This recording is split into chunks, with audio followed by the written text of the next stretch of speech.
On a analysé les choses calmement et on est arrivé à la conclusion qu'en termes d'image, c'était catastrophique d'accepter une telle série sans réagir.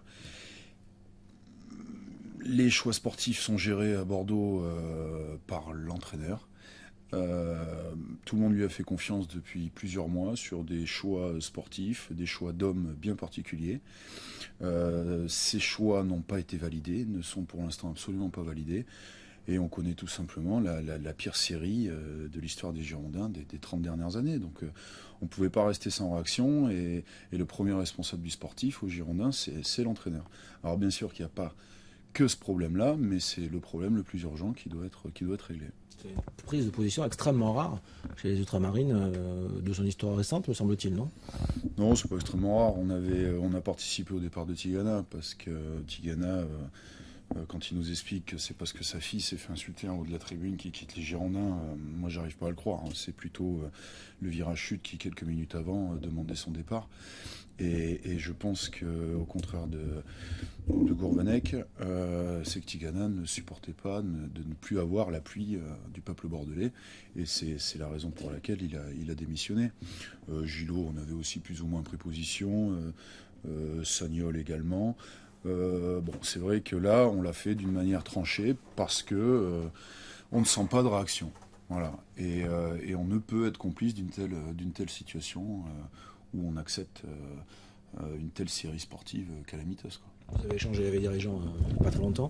Vous avez le sentiment qu'ils prennent conscience de l'urgence de la situation, comme vous. Ils ne peuvent pas vous dire oui d'entrée, j'imagine, à votre prise de position, mais est-ce qu'ils sont aussi conscients? Écoutez, on est très, très inquiet de la façon dont est géré les Girondins de Bordeaux, effectivement. On a participé à une réunion samedi. On a été très surpris d'en voir le résumé le lendemain. Les explications du résumé de cette réunion ne viennent pas de nous. C'est plutôt très bien résumé dans la presse. C'est assez surprenant. On ne sent pas une direction forte. D'ailleurs, depuis une semaine, j'entends très peu M. Martin. Avec tout le respect qu'on a pour lui, c'est quelqu'un avec qui on a des très bons rapports, avec qui on échange régulièrement. Mais nous, on est dans notre rôle, on n'est pas là pour faire du sentimentalisme ou de l'amitié. Nous, on est là pour défendre le club, son histoire. Et on ne sent pas, depuis quelques mois, une direction forte et ferme. L'épisode Carasso est encore présent dans toutes les têtes. Et pour nous, c'est un peu le point de départ d'un certain nombre d'erreurs. Voilà. Par exemple, le choix Carasso, où la direction du club a été totalement solidaire, que ce soit du côté de Martin, de Gourvenec ou de Ramé, ce choix n'est absolument pas validé pour l'instant. Donc, tout le respect encore une fois qu'on a pour Costil, qui est quelqu'un de très correct, mais ce choix-là n'est absolument pas validé. Et Cédric n'était pas un extraordinaire leader de vestiaire sans doute, mais il en faisait quand même partie, et en tout cas c'était un aboyeur sur le terrain, c'était quelqu'un qui nous rapportait des points et qui psychologiquement nous faisait beaucoup de bien. Pour l'instant ce choix sportif très tranché n'est absolument pas validé, comme plein d'autres choix, comme le choix de la charnière centrale, comme le recrutement de Depréville. Voilà, c'est... Des choix sportifs extrêmement tranchés ne sont pour l'instant absolument pas validés, et Gourvenec a validé tous ces choix. Donc aujourd'hui, il doit rendre des comptes, et pour nous, il y a urgence à créer un choc psychologique. C'est pas, encore une fois, c'est pas la tête de Gourvenec qui nous tient tant à cœur que ça. Effectivement, on avait des relations assez cordiales avec lui. Il n'y avait pas de problème de fond, et d'ailleurs, nous on le disait, on le soutient. On n'a jamais critiqué ses choix. Carasso, on a fait contre mauvaise fortune bon cœur, et on a accueilli Costil de la meilleure des manières. Toutes les autres positions sportives très tranchées, on a été solidaires, on a quand même été très patients. Il y a eu 11 matchs, 8 défaites. On a soutenu l'équipe depuis le début de saison, et on l'a encore fait, à Toulouse. Mais il faut créer un choc psychologique, c'est-à-dire qu'il faut rabattre les cartes. C'est l'intérêt de changer d'entraîneur, c'est que les personnes qui étaient dans une place de titulaire ne sont plus dans une place du titulaire, doivent se remettre en cause, et ceux qui étaient un petit peu mis de côté voient leur chance renaître. Donc c'est tout l'intérêt d'un changement de coach. Alors on nous dit l'équipe soutient le coach, tout le monde. Bon, ça, on a quand même rarement vu une équipe qui lâche son coach publiquement, d'autant plus que tous ceux qu'on entend s'exprimer sont là grâce à Gourvenec. Mais mardi, on n'a pas vu une équipe vouloir mourir pour son coach. Vraiment, c'était pas frappant, pas du tout. Et alors quand on entend les réactions d'après-match, bon, il y a de quoi avoir très très peur. Quand on entend un coach se satisfaire de la prestation de Toulouse et nous dire qu'il a vu des gars se battre, je sais pas, on n'a pas dû voir le même match, ou alors on n'a pas les mêmes motivations. Quand on entend des garçons comme Sankaré venir nous expliquer notre rôle de supporter, déjà d'une part on n'a aucune leçon à recevoir de lui, chacun fait son job, et lui son premier boulot c'est de jouer au foot, c'est pas de parler. Pour l'instant on ne voit pas jouer au foot. Alors déjà ça c'est un problème, mais alors qu'ils viennent nous expliquer nous, notre rôle de supporter, et dire je trouve dommage de faire 300 km pour venir crier Gourvenec démission. Déjà d'une, c'est faux, puisqu'on a soutenu l'équipe de la première à la dernière minute, et on fait encore ce qu'on veut, chacun son métier. Voilà. La seule différence entre lui et nous, bon évidemment on ne fait pas le même métier, mais nous on est bénévoles. Le salaire moyen au Girondins de Bordeaux est de 80 000 € par mois. Donc il faudra un petit peu que ces garçons se souviennent un petit peu de la chance qu'ils ont. Voilà. Et évitent de nous faire la leçon. Il reste 2 matchs, à Nice dimanche, contre Montpellier mercredi. Mobilisation derrière l'équipe, oui, forcément des ultras. Mobilisation aussi dans la contestation encore. Ah mais totalement. Nous, notre position pour l'instant, c'est de soutenir l'équipe, bien entendu, et de demander le départ de Gourvenec. Pour nous, le timing, c'était après Strasbourg. Après Strasbourg, il restait 3 matchs. Évidemment, on ose espérer, puisque c'est le rôle... de gens qui dirigent, comme on dit, gouverner c'est prévoir. Donc normalement, il doit déjà y avoir une liste de remplaçants potentiels au coach actuel, et cette liste devait être activée après Strasbourg. Ça aurait permis au nouveau coach d'avoir 3 matchs pour prendre ses marques, pour analyser l'équipe et faire les retouches nécessaires pour le mercato. Pour nous, le timing indispensable était après Strasbourg, et ça venait après une série de résultats totalement scandaleuses, que ce soit Amiens, que ce soit Dijon, que ce soit Strasbourg.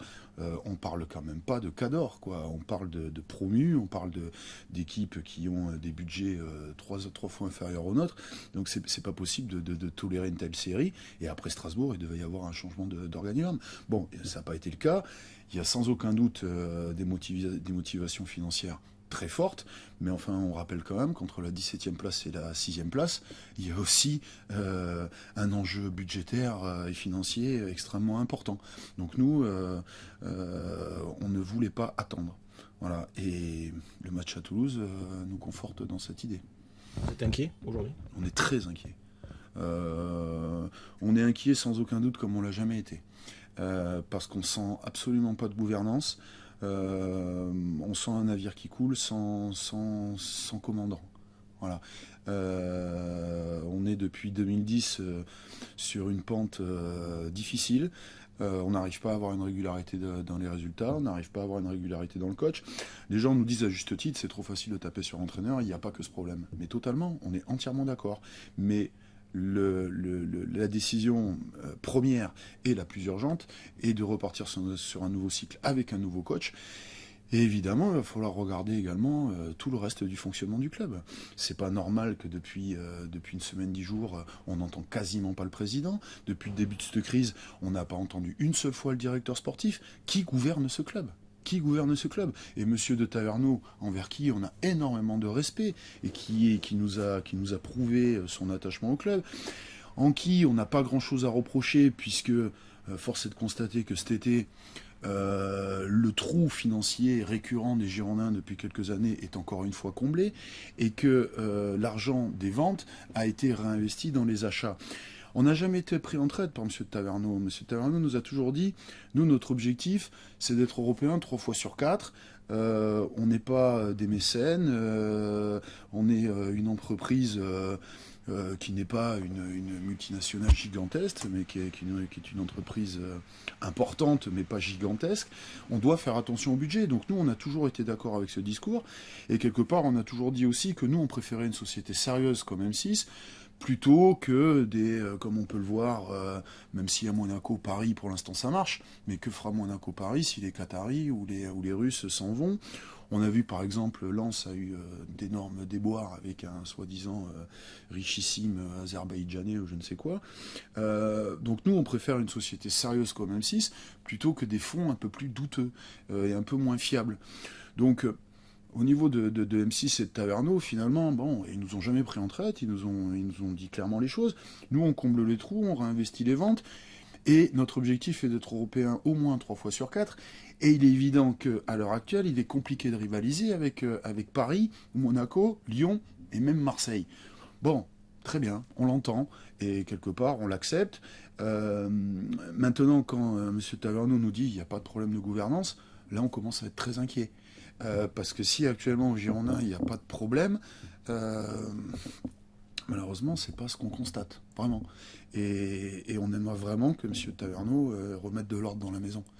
Parce que, certes, 5 millions d'euros pour le licenciement de Gourvenec, c'est énormément.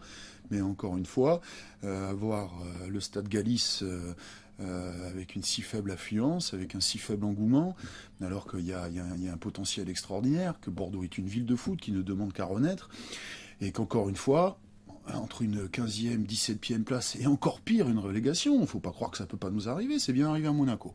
Voilà, il n'y a pas, c'est du sport. C'est pas parce qu'on a une histoire, qu'on a été champion de France un certain nombre de fois, qu'on est exempt d'une relégation possible. C'est quelque chose qui peut tout à fait arriver et qui est arrivé à des très grands clubs. Donc là aussi, nous, on analyse des choses comme ça.